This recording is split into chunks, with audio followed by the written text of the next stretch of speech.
Discipline discipline புலம்புனா பத்தாதுப்பா. முதல்ல நமக்கு இருக்கணும் டிசிப்ளின். சோல்ஜரா இருக்கிறவங்களுக்கு தாடி இருக்க கூடாது. நீ என்ன இவ்வளவு வளர்த்து வச்சிருக்க? உனக்கு அவ்வளவு சோம்பேறித்தனமா இருந்தா என்கிட்ட சொல்ல வேண்டியது என்ன?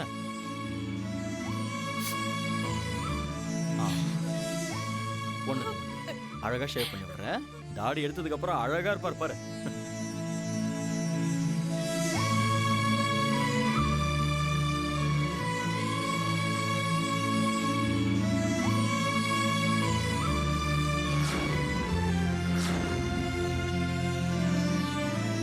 சோல்ஜர் இந்தப்பா சண்டி, இப்பவே ரொம்ப நேரம் ஆயிடுச்சு. சுடு ஆட்டுக்கு. அங்கெல்லாம் வேண்டாம். எங்க சொந்த நிலம், அங்கதான் தகனம் பண்ணுவோம். தம்பி, இந்த வேட்டியை கட்டிட்டு வாப்பா. எதுக்கு? இந்த ஏற வேட்டியை கட்டி இறுதி சடங்கு பண்ணாதான் உங்க அப்பா ஆத்மா சாந்தி அடையும். நீங்க அந்த பூணல் எடுத்துருங்க. அச்சோ, இந்த பூணல் இல்லாம நான் எந்த காரியம் பண்ண முடியாதுப்பா. உங்களுக்கு அந்த பூணல் எப்படியோ அப்படிதான் எனக்கும் எங்க அப்பாவுக்கு இந்த யூனிஃபார்மோட இறுதி சடங்கு பண்ணாதான் எங்க அப்பாவோட ஆத்மா சாந்தி அடையும். நீங்க பண்ணுங்க.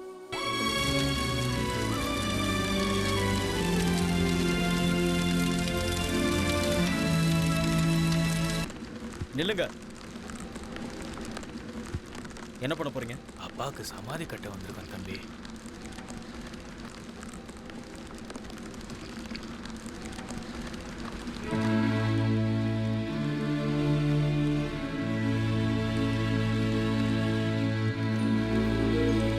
எங்க அப்பாவுக்கு யாரும் சமாதி கட்ட வேண்டாம். நானே கட்டிக்கிறேன். என் கையாலே கட்டிக்கிறேன். எல்லாத்துக்கும் உனக்கு அவசரம் தான்ப்பா. சின்ன வயசுல எவனோ பண்ண தப்புக்கு என்ன போட்டு அடி அடி நடிச்சேன். அதுக்கப்புறம் தப்பு என் மேல இல்லைன்னு தெரிஞ்சதுக்கு அப்புறம் தங்கச்சி கிட்ட அழுது. அதெல்லாம் எனக்கு தெரியாதா என்ன? ஏய் சாண்டி, நீ எதுக்குமே லாய்க்கு இல்லைன்னு சொல்லிட்டு இருந்த. இப்ப பாரு, நான் மிலிட்டரியில ஜாயின் ஆனது இல்லாம உனக்கு பெருமை சேர்க்கிற மாதிரி மெடலையும் வாங்கியிருக்கேன். அதுக்குள்ள போயிட்டேன். அவ்வளவு அவசரம் உனக்கு. இப்ப என்ன பண்றது? இதோ இந்த மெடலை நான் உனக்கே போட்டு விடுறேன்.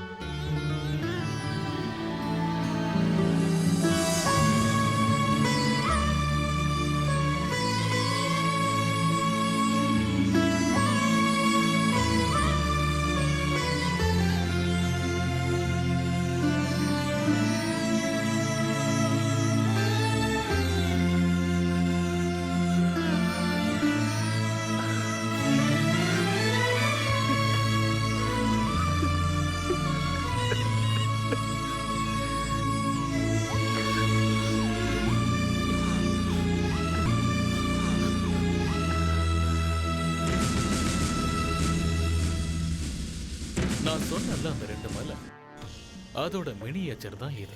இத பாண்டவர் பூமின்னு சொல்லுவாங்க. இந்த மலைகளுக்கு அந்த பக்கம் லட்சக்கணக்கான கரும்பு தோட்டம் இருக்கு. அதே இந்த மலைகளுக்கு இந்த பக்கமா கொஞ்சம் இப்படி தூரமா வந்தா கவர்மெண்ட் சுகர் ஃபேக்டரி இருக்கு. இது அந்த பக்கம் விளையிற கரும்பு இந்த ஃபேக்டரிக்கு சப்ளை ஆகுது. அப்படி பக்கத்தால இருந்து என்ன பிரயோஜனம் சார்? இந்த மலைக்கு இந்த பக்கமா 30 கிலோமீட்டர், அந்த மலைக்கு அந்த பக்கமா 30 கிலோமீட்டர். எந்த பக்கமும் ஃபேக்டரிக்கு வழி இல்லை. இங்கிருந்து அப்படியே 60 கிலோமீட்டர் வந்தா தான் ஃபேக்டரிக்குள்ள நம்ம வந்து சேர முடியும். இதனால ஃபேக்டரி கிடைக்கிற லாபம் பெட்ரோலுக்கே சரியா போயிருங்க. அதனாலதான் 1 வருஷத்துக்கு முன்னாடியே ஃபேக்டரியை மூடிட்டாங்க. இந்த ஃபேக்டரியை டிஸ்இன்வெஸ்ட்மெண்ட் ஸ்கீம் மூலமா நான் வாங்கியிருக்கேன். என்ன ஸ்கீம்? அதான் தம்பி, ஊரை திருடன்னு கிட்ட கொடுத்தோம்னா ஆளாளுக்கு பங்கு போட்டுக்கோனுங்கல்ல. அதே மாதிரி இந்த எம்எல்ஏக்கள், உங்க அப்பா மாதிரி மினிஸ்டருங்க அரசாங்க சொத்தை உனக்கு பாதி எனக்கு பாதின்னு பக்காடாவை பிச்சு திங்கிற மாதிரி பிச்சு திங்கிறதுக்கு வச்ச பேரு தான் திஸ் இன்வெஸ்ட்மெண்ட் ஸ்கீம். அட சும்மா இருங்க சார். பாவம் 25 லட்சம் ரூபாய் போட்டிருக்காரு அவரு. ஆமா பாவம் தான். 25 லட்சம் ரூபாய் கொடுத்துட்டு 250 கோடி ரூபாய் ஃபேக்டரி அமுக்கிட்டாரு. இந்த 60 கிலோமீட்டர் சுத்தி வரதுக்குள்ள எங்க லாபம் கரும்பு சக்கை ஆயிடும். தேவையில்லை, அப்படியாக வேண்டிய அவசியம் இல்லை. இந்த பாண்டவர் மலைகளுக்கு நடுவுல இப்படி ஒரு ரோடு போட்டுட்டோம்னா ஜஸ்ட் 5 கிலோமீட்டர் தூரத்துக்குள்ள கரும்பு நம்ம ஃபேக்டரிக்கு வந்து சேர்ந்துரும். என்னங்க புதுசா சொல்றீங்க? நம்ம அப்பவே ரோடு போட்டுருந்தா நமக்கு அப்பவே லாபம் இத கிடைச்சிருக்கு. சொன்னதுக்கு தான் ஒரு இன்ஜினியரோட பணம் ஆத்துல அனாதையா போச்சு. ஏன் நீச்சல் தெரியாதா? பின்ன இங்கிருந்து 55 கிலோமீட்டர் ரோடு குறைஞ்சு போச்சுன்னா கான்ட்ராக்டருக்கு லாபம் குறையாதா? அதனால அந்த கான்ட்ராக்டரை இன்ஜினியரை கொண்டு போட்டதா எல்லாரும் பேசிக்கிறாங்க. யாருங்க இந்த கான்ட்ராக்டர்? யாரு? இவங்க அப்பா தான். ஆண்டவா, ஃபேக்டரிக்கு கரும்பு சப்ளை பண்ற லாரி கான்ட்ராக்டையும் இவங்க அப்பா தான் எடுத்து வச்சிருக்காரு. கரும்புல இருந்து சாரை புழிஞ்சு எடுக்கிற மாதிரி ஃபேக்டரிக்கு வரக்கூடிய எல்லா லாபத்தையும் அவரே தனியா புழிஞ்சு எடுத்துக்கிட்டாரு. இப்ப ஃபேக்டரிய மொத்தமா முழுங்கிட்டாரு. போதையா லாயர் நிறுத்து. இப்போ இந்த ஃபேக்டரிக்கு இங்க ரோடு போடணும்னா இங்க இருக்கிற விவசாயிங்க கிட்ட இருந்தெல்லாம் நிலத்தை நல்ல விதமாவோ இல்ல கெட்ட விதமாவோ பேசி அமைக்கிறோம். எனக்கு தெரிஞ்சு போச்சு என்னன்னு கேட்க மாட்டியா? கேக்குறா விடுவா போற சொல்லி தொலை. இப்போ இந்த வேலை எல்லாத்தையும் அந்த லாயரு, அந்த எம்ஆர்ஓ, இந்த இன்ஸ்பெக்டர் பண்ணி ஆகணும். இறங்க வண்டி அரண்டா தான் நிற்கும். நல்லா ஒரு டீயை போட்டாதான் தலை வலிப்போம். அப்பா தம்பி, ஒரு ஸ்ட்ராங்கா ஒரு டீயை போடு, சுகர் கொஞ்சம் தூக்கலாம். ஓய் ஆ. டேய், ஆ? உள்ள ஒரு ஷர்ட் போட்டிருக்கியே, அது உன் பர்சனாலிட்டிக்கு மேட்ச் ஆகுதா? இங்க பாருங்க, ஆ, இந்த காலத்து பொண்ணுங்க பரிசையும் ட்ரெஸ்ஸையும் தான் பாக்குறாங்களே தவிர பர்சனாலிட்டியே இல்ல, புரிஞ்சுக்குங்க. அப்படியா? ஏன்? அது சரி, கண்ணுல ஒரு கண்ணாடி போட்டிருக்கியே, அதை கழட்டு பார்ப்போம். ஓகே. அட, இது எத்தனை? ஆஹா, இதே தானே 3. இதுதாங்க உங்களுக்கு எனக்கு வித்தியாசம். நான் வடது கண்ணில் பார்த்தா 2, இடது கண்ணில் பார்த்தா 1, ஏன் 2 கண்ணால பார்த்தா 4. என்ன பண்ணையாரையா? என்ன பண்ணையாரையா, நல்லா இருக்கீங்களா? உடம்பு நல்லா இல்லைன்னா நம்ம மருந்து கடையில நிப்போம், ஆ. மனசு சரியில்லைன்னா சாராய கடையில போய் நிப்போம், ஆ. எல்லாம் சரியா இருந்ததுன்னா டீ கடையில ஆஹா. நிப்போம். அதனால நீ இப்ப கேட்ட கேள்வி ஆ. தேவையில்லாத கேள்வி. ஓ, அது சரி, கொஞ்ச நாளா உன்னை எங்கேயும் பார்க்கவே முடியல, எங்க போயிருந்த? தாடி எடுக்கிறதுக்கு திண்டுக்கல் போயிருந்தேன், ஆ. முடிய வெட்டுறதுக்கு முசிறி போயிருந்தேன், ஆ. குளிக்கிறதுக்கு கோயம்புத்தூர் ஓஹோ. போயிருந்தேன், டிஃபன் சாப்பிட தஞ்சாவூர் போயிருந்தேன், ஆ. காஃபி குடிக்க கும்பகோணம் போயிருந்தேன், ஓ. சாப்பிட்றதுக்கு சமயபுரம் போயிருந்தேன், பிரியாணி திங்கிறதுக்கு பெரம்பலூர் போயிருந்தேன், வெட்டி பசங்க இங்க தெரிவாங்கன்னு நம்ம ஊருக்கு வந்தேன்.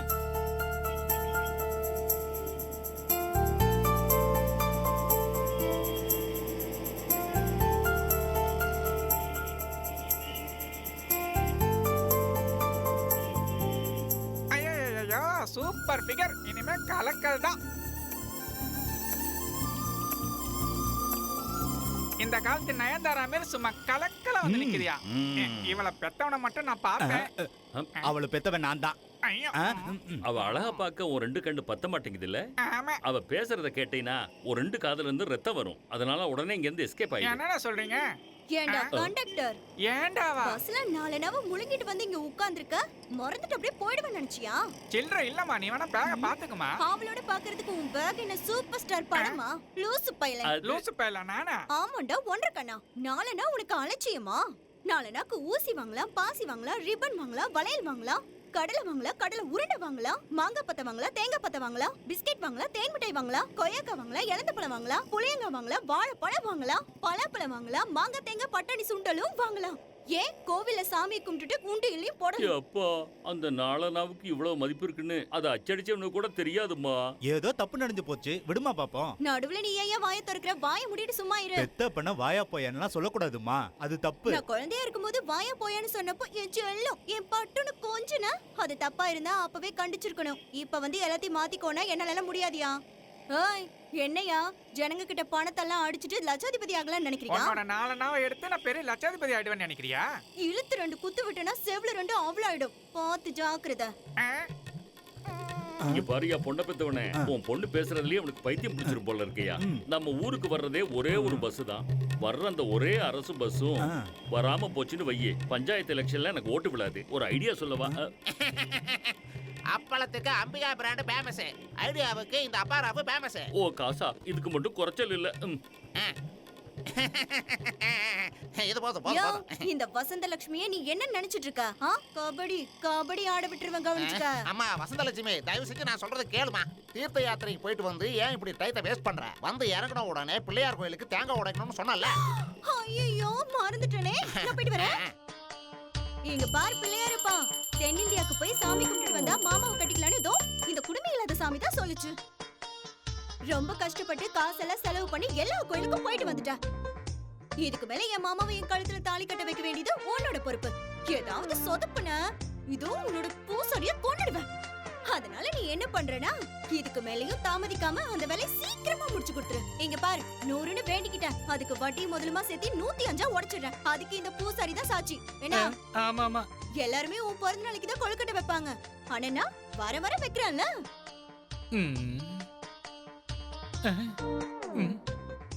என்னாச்சு பிள்ளையாரப்பா, இப்படி காதை மூடிக்கிட்டீங்க? இவ பேச்சுக்கு தானா என் காது மூடுதுடா. அவ எனக்கு வைக்கிற கொழுக்கட்டையை நீ முழுங்குறல்ல, எனக்கு உடைக்கிற தேங்காயை கொண்டு போய் சட்னி வச்சு திங்கிறல்ல. அவ பேச்ச கேட்க முடியாம காதுல இருந்து ரத்தம் வருது. போன வாரம் ஜுரமே வந்துருச்சு. யார் கேட்டா அவளை தென்னிந்தியாவுக்கு தீர்த்த யாத்திரைக்கு போக சொன்னேன். எதுக்கியா இப்ப சிரிக்கிற? என்ன பார்த்தா உனக்கு காமெடியா இருக்கா? வா இன்னைக்கு உன் மண்டைய உடைச்சு பூசணிக்கா வைக்கிறேன்.